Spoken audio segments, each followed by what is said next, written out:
Bonsoir et bienvenue dans la 350e édition du Journal des Sports. Bienvenue aussi aux 3 hockey clubs présents sur ce plateau. En leur compagnie, lors de la deuxième partie de cette émission, nous vous présenterons l'ensemble de ce club de hockey sur glace. Mais avant cela, jetons un coup d'œil sur le programme du journal de ce soir. Du football notamment avec les Stacks qui une fois de plus recevaient le FC Metz, mais cette fois-ci en championnat. L'occasion pour les Troyens d'emmagasiner une deuxième victoire d'affilée. C'était les championnats de France de cyclocross FSGT ce week-end à Troyes et un favori pour cette course, le Troyen Romain Bois qui courait devant son public. Il y avait d'autres championnats avec sans note, en l'occurrence les régionaux de cross-country où les Aubois pouvaient créer la surprise, notamment Gilles Segris, le coureur local. Et puis pour finir, nous évoquerons le début du championnat de France de Division 2 de football américain avec les Pigargues. À cette occasion, les Troyens recevaient les Chevaliers d'Orléans. Voilà pour le programme de ce journal et on passe tout de suite au football avec la 21e journée du championnat de France de Ligue 2. Les Stacks recevaient le FC Metz pour la seconde fois en moins d'un mois. Défait en début d'année par les Messins en Coupe de France, les joueurs de Jean-Marc Furlan avaient à cœur d'effacer ce mauvais revers, mais aussi de continuer sur la lancée de leur victoire face à Nantes.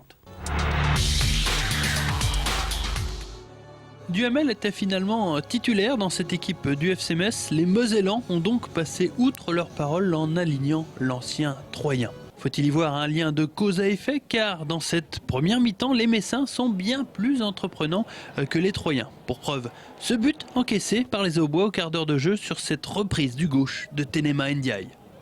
Encore une fois, les Troyens se retrouvent menés dans la rencontre comme souvent cette saison. Les joueurs de Jean-Marc Furlan ont la possession du ballon pour eux, mais quant à la finition, c'est souvent approximatif et il s'en faut de peu pour que les Grenats n'alourdissent le score avant la mi-temps. Dans les vestiaires, Jean-Marc Furlan tient à rassurer ses joueurs. Je leur dis libérez-vous, ayez confiance en vous, libérez-vous, libérez vos forces, quel que soit le résultat. Prenez plus de risques sur le jeu vertical, c'est ce que j'ai dit, qui prennent plus de risques. Un discours qui passe plutôt bien puisque les Aubois vont totalement écraser cette seconde période. Les Messins sont submergés par les Troyens à l'envie de bien faire. Les occasions sont nombreuses sur la cage de Delle, mais à chaque fois le portier lorrain s'en tire bien. Sa défense, en revanche, ne pourra éviter un pénalty peu après l'heure de jeu.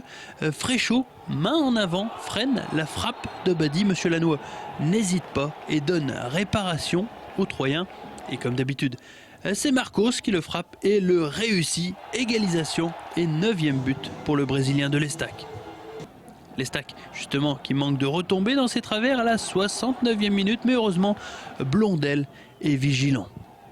Les Troyens doivent se méfier de cette équipe messine opérant en contre et notamment Duhamel qui est bien proche de redonner l'avantage à son équipe. Mais c'est finalement l'Estac qui sera récompensé de sa persévérance à la 82e minute avec ce festival de Guy Delay côté droit. Il élimine 3 joueurs avant de servir un caviar à Psaume, inscrivant là son premier but sous ses nouvelles couleurs. Ça fait toujours plaisir, ça c'est clair, mais comme je t'avais dit, je préfère la victoire de l'équipe, prendre du plaisir sur le terrain d'abord. C'est ce qui s'est passé aujourd'hui, j'ai pris du plaisir, en plus il y a ce but. Hormis quelques frayeurs en fin de match, l'Estac finit par s'imposer 2-1, deuxième victoire d'affilée pour les Troyens. Non, c'est vrai qu'on est très content, on est satisfait. On voulait continuer sur le match qu'on avait fait à Nantes et bonifier ces 3 points qui étaient inattendus à Nantes. On voulait confirmer tout ça et surtout à domicile où on était un peu moins bien. Donc voilà, c'est chose faite aujourd'hui, on est très heureux, surtout en étant mené comme ça, on a montré une grande force de caractère et c'est très bien pour la suite. Grâce à ce succès, les Stacks se positionnent à présent au 5e rang du championnat de France de Ligue 2. Une info Estac maintenant avec le transfert aujourd'hui de Diallo Guidilay, l'un des héros de ce match vers le stade brestois. Le jeune Troyen a signé pour 3 ans et demi en faveur du club breton. Guidilay finira toutefois la saison au sein de l'Estac puisque les Finistériens ont prêté le milieu de terrain à son club jusqu'à la fin de la saison. Bon vent à Diallo et à Mathieu Baudry, puisque quant à lui, il finira la saison au club de Bournemouth en 3e division anglaise. On regarde les autres résultats de Ligue 2 pour voir que notamment le voisin rémois a donc perdu encore une fois face à Istres 2-0. Evian-Tonon-Gaillard a facilement écarté Nantes 3-0. Sedan, le voisin ardennais, lui, n'a pu faire mieux que match nul 0-0 face à Dijon. Le Mans, sans problème dans sa nouvelle arena face à Ajaccio, 3-0. Au classement, l'Estac remonte à la 5e position. 6 points entre le leader Evian et l'Estac seulement. Vannes, Metz et Grenoble forment le trio de relégables. En CFA2, l'Estac B a fait match nul chez le leader Dijon, 0-0. Le RC Strasbourg a battu la Lanterne Rouge Pierre-Vauban 2-1. Solongé et Vesoul n'ont pas pu se départager. Au classement, l'Estac B remonte en 2e position avec 34 points, mais avec un match en plus. L'événement de ce week-end, c'était la tenue des championnats de France de cyclocross FSGT au complexe Henri Terré.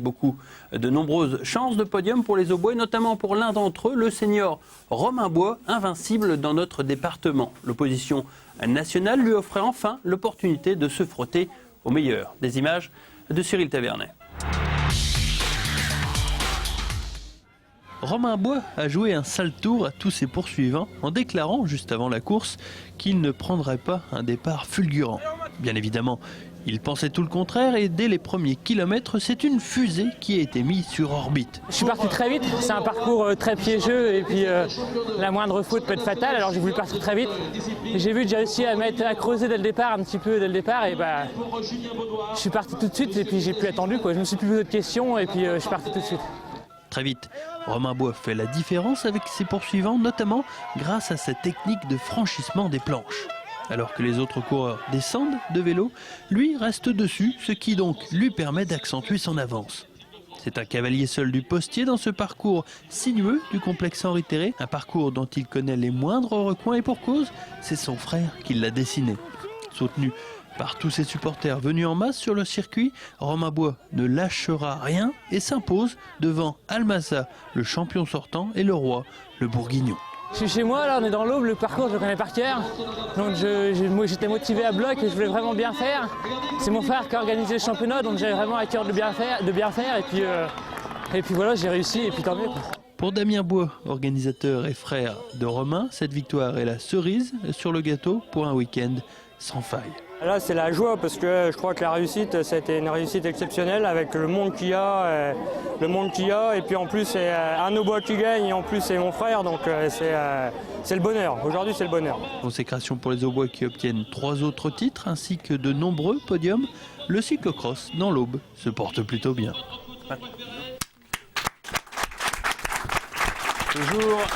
Toujours en compagnie du 3 Hockey Club ce soir, ils sont venus en nombre, notamment chez les petits. On en parlera tout à l'heure donc dans cette deuxième partie. On revient sur le cyclocross. Les autres titres au bois sont donc pour Urbain en junior, De Las Cuevas en espoir et Mathieu Rigolo en minime. Évoquons le handball à présent avec la 15e journée du championnat de France de National 2. Les TAC recevaient Vénissieux samedi soir à la salle Omnisport. Une rencontre capitale pour les partenaires de Ludovic Dobert qui devait absolument ramener une victoire pour ne pas sombrer au classement. Difficile à faire puisque les Aubois n'avaient pas gagné depuis octobre dernier. Heureusement, avec le renfort de Grégory Racine, les Troyens ont su trouver les forces nécessaires pour s'imposer, donc battre un concurrent direct au maintien. Victoire 31-27. On fait le point justement avec le classement pour voir que les TAC n'est plus relégable grâce à cette victoire. Victoire aussi pour Beaune qui bat le leader Metz, un petit peu à la surprise générale, 35-33. Les concurrents directs pour le maintien, Longuevic et Vesoul, ont perdu respectivement face à Cernay et Sarrebourg. Au classement donc, toujours en tête Metz, je vous l'ai dit, un point d'avance sur Cernay. Les TAC remontent à la 11e position, donc un point au-dessus de la zone de relégation. Ça marche bien pour Romilly aussi qui enchaîne sa deuxième victoire d'affilée face à Thionville, 25-23. Un concurrent direct pour le maintien s'est aussi incliné face à Tremblay, le leader, 34-17. Ce qui au classement permet à Romilly de se dégager un petit peu la tête hors de l'eau, mais il reste dans la zone de relégable, les Romillons. Dimanche, avec son note, les meilleurs athlètes étaient présents aux championnats régionaux de cross-country. Organisés donc dans l'Aube, la compétition était d'une grande importance pour nos locaux qui avaient prévu de briller devant leur public. Mais du côté marnais, on avait dépêché les meilleurs athlètes. Reportage. Début de course très difficile pour les Auboises, Granger et Giacomelli obligés de subir le rythme infernal des Rémoises. Surtout qu'au fil des tours, Florence Granger décroche et doit laisser partir sa coéquipière de club, Julie Giacomelli. La tossiste finit bien son parcours à tel point que la Troyenne finit au pied du podium. Je suis très contente, oui, pour certains c'est la médaille en chocolat comme on dit. Mais bon, déjà c'est sûr que pour moi les 2 premières étaient intouchables. La 3e je sais pas trop, mais vu mon état de forme du début de mois, là je suis très contente, même avec une 4e place. Chez les hommes, le podium paraissait difficilement accessible. Seul Gilles Segri d'Aix-en-Note et Michon du Tostri pouvaient espérer un accessite. Mais d'entrée, le Rémois Co part comme une fusée. Il est difficile de suivre le train, même si Segri est le seul au bois à s'arracher. Mais Florent Co n'a pas un seul moment de faiblesse et il est bientôt seul en tête, alors que derrière, un petit peloton se crée avec notamment Pohu de Reims ou Segri qui tient bon pour cette 3e place. Alors que derrière, Michon est aux alentours de la 10e place. Co ne sera plus inquiété et devient donc champion de Champagne. J'avais comme adversaire Romuald de Pape. Et donc on a mené la course tous les deux au train. Et puis au niveau du 5e, 6e kilomètre, je suis parti dans la descente. Et puis après au train, j'ai géré ma course. Pour la 3e place, Segri craque et doit laisser filer le podium. Il termine finalement 5e. Il s'en est fallu de peu. Fallait être encore un peu plus guerrier. Il m'a manqué la petite force supplémentaire. Donc je me défendrai encore plus à l'entraînement, j'en ferai encore plus pour être meilleur et puis être encore porter les plus haut les couleurs de d'Aix-en-Note. Chez les espoirs, après avoir longtemps cru à une médaille, Alexis Douc du Tostri doit lui aussi s'incliner. Il termine 4e. Je suis pas tellement déçu, mais j'étais malade, j'ai la gastro, donc j'ai fait ce que j'ai pu, quoi. Dimanche noir pour les Aubois avec un palmarès vierge de tout titre. Tout juste peut-on noter les 2 titres minimes et Benjamin par équipe de Lars.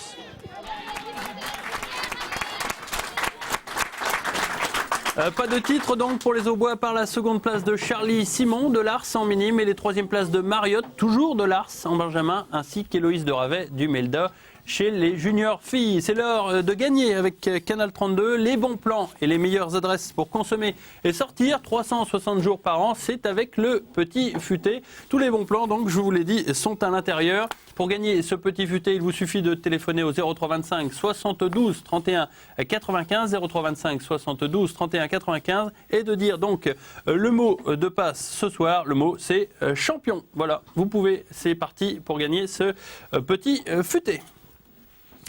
Samedi soir, en complexe Sangis, les Pigargues de Troyes débutaient leur saison 2011 et leur championnat de France de Division 2 par un match contre les Chevaliers d'Orléans. Une rencontre qui marque un tournant pour les Aubois qui, cette saison, ont décidé d'amorcer un virage pour les saisons à venir.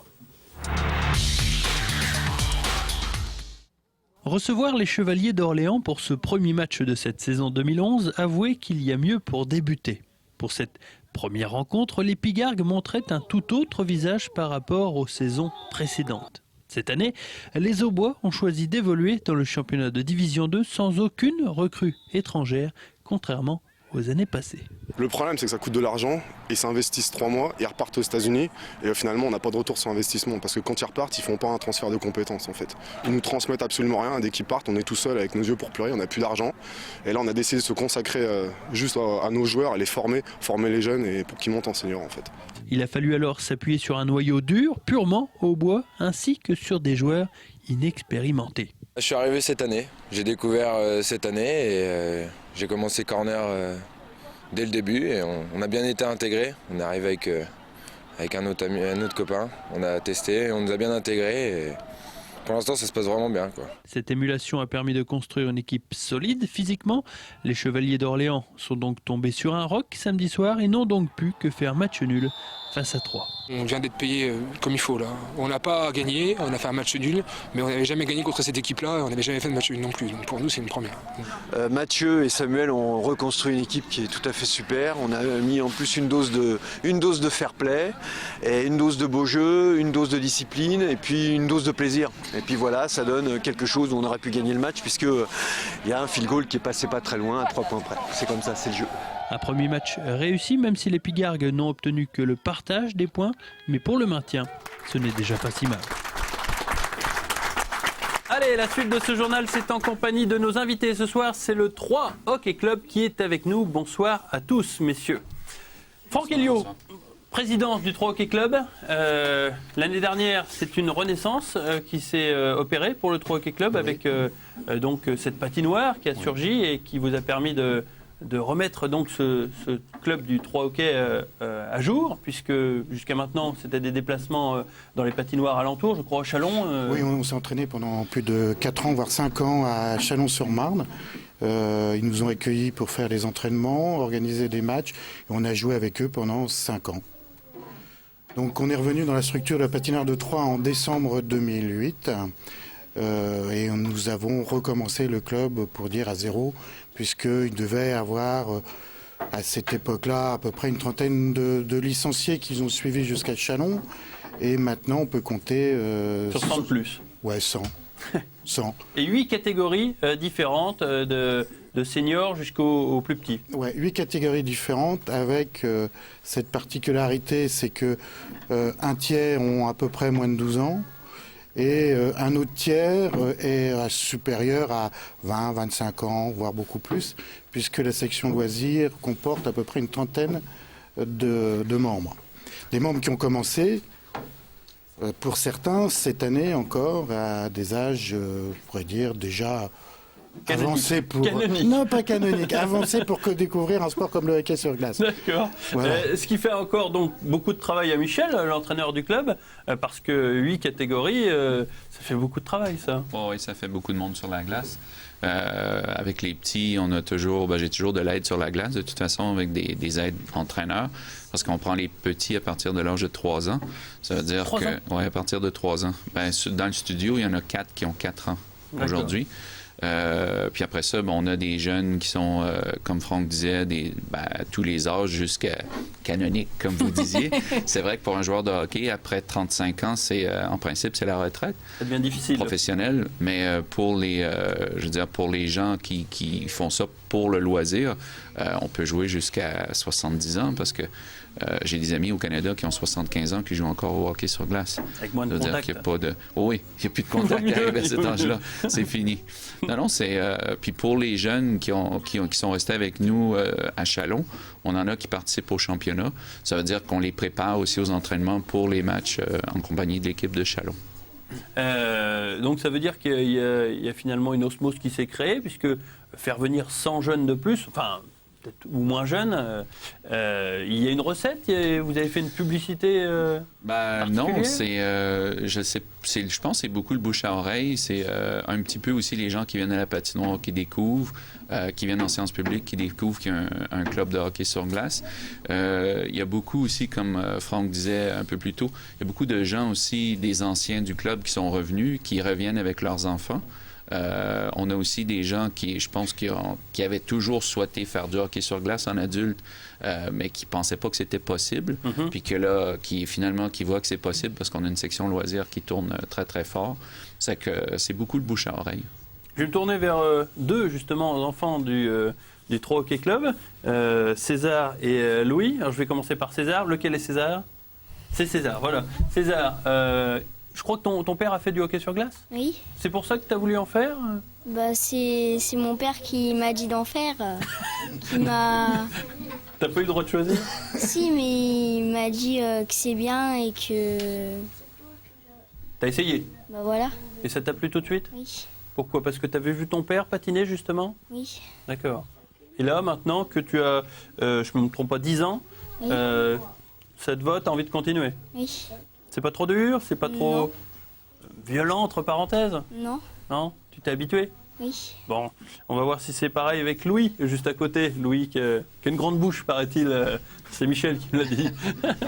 Louis, alors le hockey, pourquoi le hockey sur glace? Parce que au départ, mon papa en faisait et après, il m'a toujours dit essaye et j'ai essayé et ça m'a plu. Oui. Quel poste tu as sur le terrain? Tous les postes, quoi. Ouais. Sauf goal, j'aime pas trop goal. D'accord. Qu'est-ce qui te plaît dans le hockey, justement? De patiner et tout ça. Ouais. T'arrives à patiner, à conduire la crosse, oui. C'est pas trop dur? Non. D'accord. Il y a une bonne ambiance au 3 Hockey Club? Oui. Oui. Sur la patinoire, tu t'es habitué à la nouvelle patinoire? J'en fais depuis 2 ans. 2 ans? Donc ça va, tu as eu le temps de prendre tes marques? Bon, merci Louis d'avoir répondu à mes questions. Michel, je vous propose de détailler un petit peu l'équipement que peuvent avoir les jeunes ou même les gens canoniques. Parce que, paraît-il, généralement, on met une demi-heure à 3/4 d'heure pour s'habiller. Oui, ben c'est pas 3/4 d'heure, on va dire c'est une demi-heure, ça peut être plus rapide que ça. Mais c'est vrai qu'on a beaucoup de matériel, puis faut pas penser que c'est parce que c'est à cause que le jeu est dur, parce que pour les jeunes, ils n'ont pas le droit de jouer avec des charges avant d'avoir 15 ans. Donc c'est plus pour se protéger des chutes sur la glace, D'accord. se protéger quand on est sur la glace, puis qu'il y a des gens qui patinent autour, ça peut être dangereux aussi. Donc c'est vraiment pour se protéger. Donc les jeunes qui sont derrière nous, par exemple, c'est leur nom déjà. Eh bien, on a Jules qui est équipé en gardien de but. Oui. Lève la main, Jules, qu'on te voit.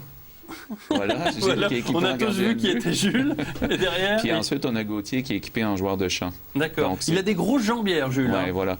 Ben, les jambières, c'est fait pour protéger les jambes, mais ça prend aussi, on va dire que ça couvre un certain espace. Oui, voilà. Ça couvre un certain espace dans la cage pour bloquer les palets. Faudrait presque... Allez, je me dévoue parce qu'il a envie de parler apparemment. Alors raconte-nous, c'est quoi ton équipement? En fait, il a les jambières, Jambières, oui. Et là, Les gants. c'est quoi ça, ce que tu as là? un gant, D'accord. et aussi il a le maillot. Oui. Et en dessous le maillot, t'as une protection? Ouais, D'accord. Et ton casque là sur la tête? un casque.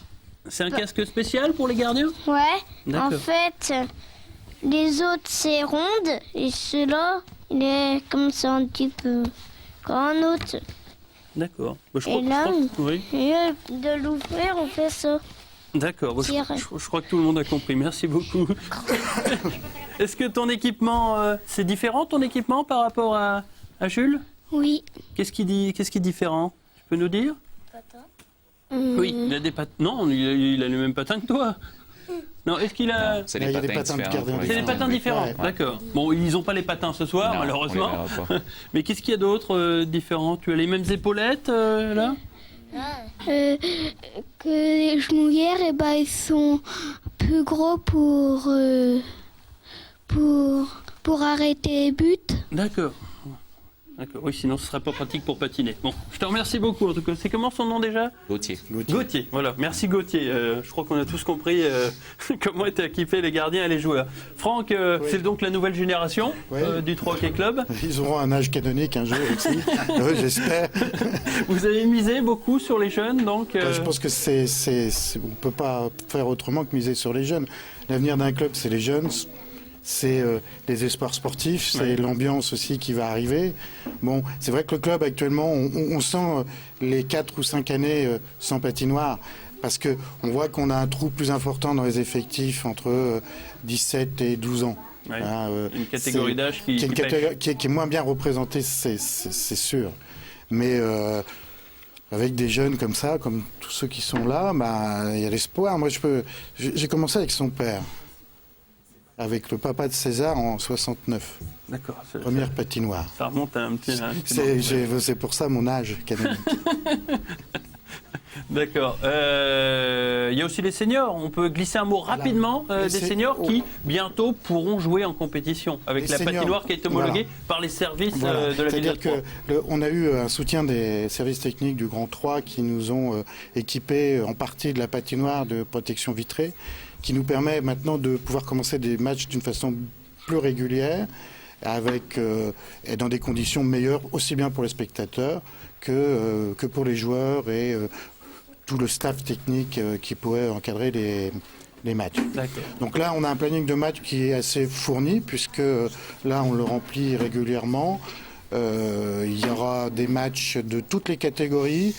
Si vous voulez voir des matchs, vous allez sur notre site qui est le www.3hockeyclub.com et là vous avez un agenda avec les plannings des matchs de toutes catégories. Donc c'est assez intéressant parce que les parents qui veulent inscrire leurs enfants, leurs jeunes enfants, peuvent venir voir un match de petite catégorie. Celui qui veut venir pratiquer en loisir, il vient voir un match choisir et puis on les recevra Avec grand plaisir. Ouais, avec grand plaisir. Ouais. À la patinoire donc des Trois-Seines. Merci beaucoup d'être venus, Franck Elio, Michel Legault. Le 3 Hockey Club dans son ensemble. Voilà les infos www.3hockeyclub.com. Je ne sais pas si on a le temps de regarder l'agenda du week-end sportif de la semaine prochaine. Oui, samedi. Donc avec le BCSA qui rencontre Saint-Denis, donc avec cette date 20h au complexe Bianchi. Donc samedi. On passe ensuite au même samedi l'ETAC qui rencontre Villefranche. C'est en championnat de France de National 2 de handball. C'est à 20h30 à la salle Omnisport. Et puis enfin pour terminer le week-end, dimanche le 6 février, les Stag B reçoit Selonget à 14h30 au Stade de l'Aube. C'est du football et c'est de la CFA 2. Voilà, ce journal est terminé. Je vous remercie de l'avoir suivi. Je vous donne rendez-vous pour une prochaine émission. À très bientôt et merci au THC.